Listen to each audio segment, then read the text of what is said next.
If you're white, don't get a Dominican haircut. You end up just looking more racist. It was nice though. He kept trying to reassure me the whole time. He was like, "No, man, your head's good." That's all he kept saying. Your head's good. I was like, "Oh, thank you." Whatever. Fuck this haircut. How are you guys? Look, it's good. It's good. I'm happy. It's nice. Everybody's back inside. All that shit. I don't know. I had a nice time. I live in New York, so I left. I went back to my parents' house because I have white privilege. Some people didn't get to leave the city. I did because of my privilege, and I used it. You gotta use it. You know what I mean? Doesn't it feel more disrespectful to waste it?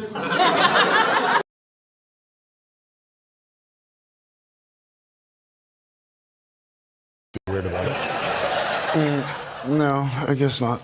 Wearing sunglasses and a big bushy beard, Phoenix mumbled awkwardly through the discussion, causing the host to take verbal shots at him. What can you tell us about your days with the Unabomber?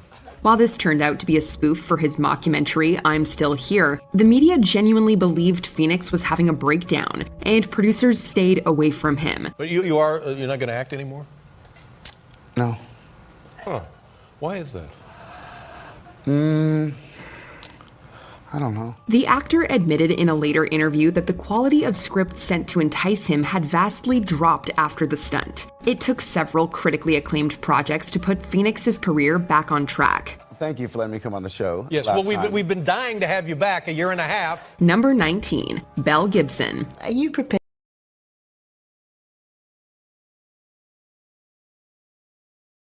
to the second Lord Rothschild, expressing the British government's support for a Jewish home in Palestine. This letter, known as the Balfour Declaration, changed the course of history for the Middle East and the Jewish people. The Balfour Declaration, a mere 67 words long, is a document that changed the course of history for the Middle East and the Jewish people. Sent on November 2nd, 1917 by British Foreign Secretary Arthur Balfour, it expressed the British government's support for the establishment of a Jewish home in Palestine. But why was this declaration addressed to the Rothschild family? To understand the significance of this choice, we must delve into the historical context of the time. The Zionist movement, which aimed to establish a Jewish homeland, was primarily a movement from Eastern Europe. However, there was no clear leadership or figurehead representing this movement. The British government, recognizing the need for a central address, turned to the Rothschild family. The Rothschilds were a prominent and influential family, known for their immense wealth and connections. They had a long history of involvement in various political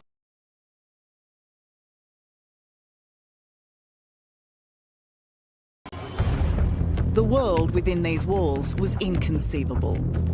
A horror house of sexual abuse and international sex trafficking. I was abused by people that I can't even mention here. There's a lot of scars hidden behind those walls.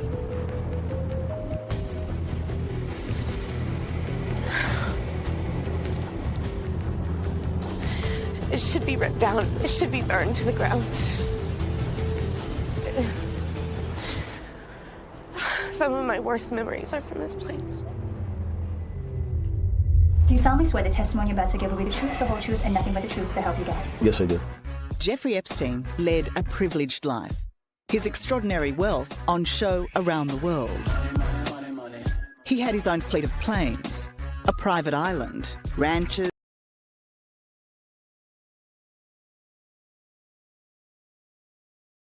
Whereas either on the floor with Michael's or they were in the jacuzzi. So you were suspicious as soon as you saw that? Yeah, I got suspicious. And then I would find underwears also in his bed. I did find underwears that were men's briefs in the walk-in closet.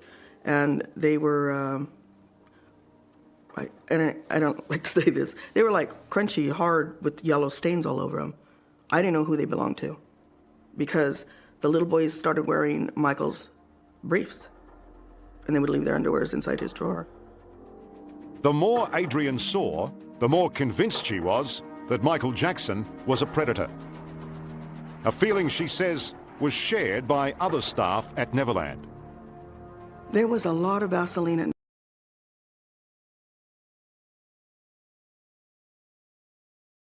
realized was that I wasn't failing because the algorithm wasn't picking me to go viral. It was because there were things about TikTok that I didn't understand yet. And now that I've figured them out, I'm gonna break them all down for you. Today, I'm going through what I believe are the most important things for you to be able to grow on TikTok, even if you are a complete beginner. And this video is packed. So grab a notebook, don't be afraid to pause the video. Let's get into it. Number one, you have to post every day.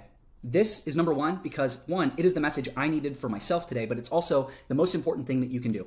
Posting every day builds momentum. It allows you to learn and fail forward fast. It proves that you are a consistent creator and will make you more successful on TikTok. Look, I didn't want to record this video today. I deal with this too. But I sat down and I recorded. I made the video because I have made a commitment to grow on this platform and to show up for you guys on YouTube. And it's the same thing on TikTok. If you want to grow on TikTok, you have to post every day. You have to have that consistency. Post at least once.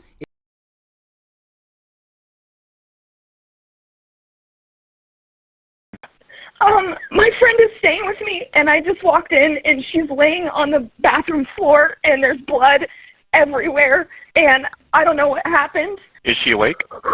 She's not awake. There's blood all over her face and all on the back of her head. Is she breathing? No, she's not breathing. Got the paramedics on the way to help you. Stay on the line, Caitlin. That caller was Caitlin Cash, and she'd arrived home to find her friend, Mariah Wilson, clinging to life after being shot. Austin Police!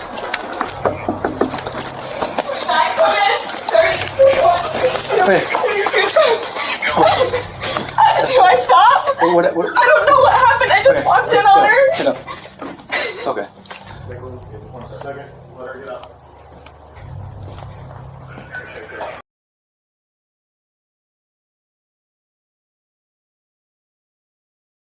It was the beginning of the end. It was it was the moment when it just, I had completely left the reservation, and there was that's fair. Yeah, I think people might have respected the commitment to it. that I knew there was no turning back. You know, I do respect that, man. Right? You burned your boats. Yeah, if you're gonna go, I mean, all the way is the only direction that you know, right? You definitely went.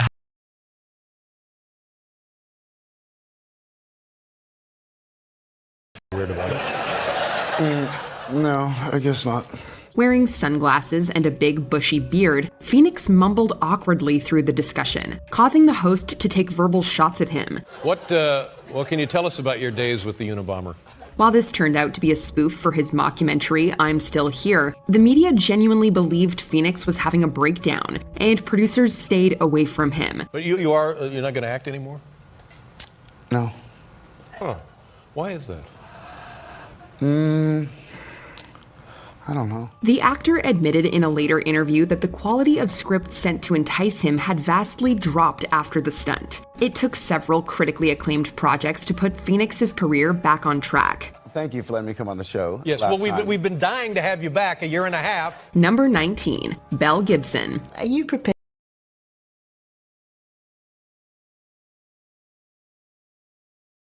Of the President of the United States is the bigger story. And so let's start with that. Let's start with what is on this laptop. I know a lot is on the laptop, but what exactly were you able to find when you got your hands on this laptop and dug through the dozens, hundreds, thousands of files? Well, I think what we have, and it's not just what's on the laptop, it's also, you have to think about it as a jigsaw puzzle. The laptop's a big part of it, but equally Tony Bobulinski's material from his various devices that he handed over to the FBI in October 2020, shortly after our story broke in the New York Post. That's really crucial. He was Hunter Biden's business partner for the biggest deal that the Biden family and associates were involved in with China. And then